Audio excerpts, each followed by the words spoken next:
Good evening, everyone. The Catholic Church is changing its stance on the death penalty. Pope Francis announced the Catholic Church will move toward abolishing the death penalty, calling it an attack on human dignity. Here in Louisiana, there has been a debate about the death penalty in recent weeks after a federal judge approved a one-year extension to an order that has prevented the state from carrying out executions.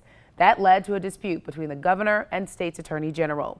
3's on the street tonight. Danielle Garcia live in downtown Lafayette. Danielle, has the Pope's announcement changed anything here? Marcel, Jim, we reached out to both Governor Edwards and Attorney General Jeff Landry, but haven't heard back. And here in a heavily Catholic part of the state, the death penalty could be an issue moving forward, with the Attorney General announcing he may be running for governor.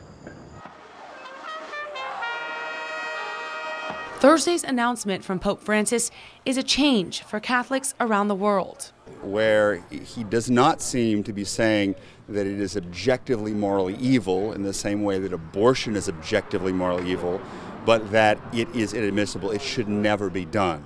Louisiana has 71 inmates on death row. The death penalty made headlines last month when Attorney General Jeff Landry announced his office would no longer defend challenges to the state's execution protocol. Landry tweeted he supports the death penalty by, quote, lethal injection, gas, hanging, and firing squad.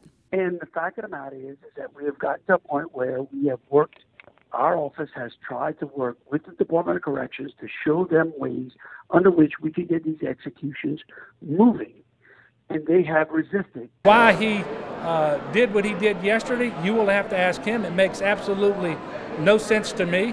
And the Twitter rant last night I thought was relatively unhinged and extreme and does not reflect who we are as Louisianans. It's unclear if faith will influence politics on the matter going forward.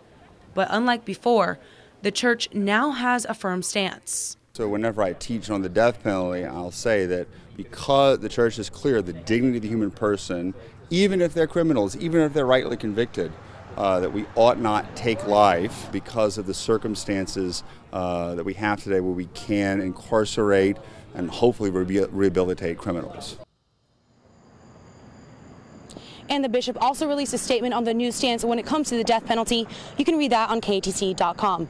3's on the street live in Lafayette. Danielle Garcia, KATC TV3.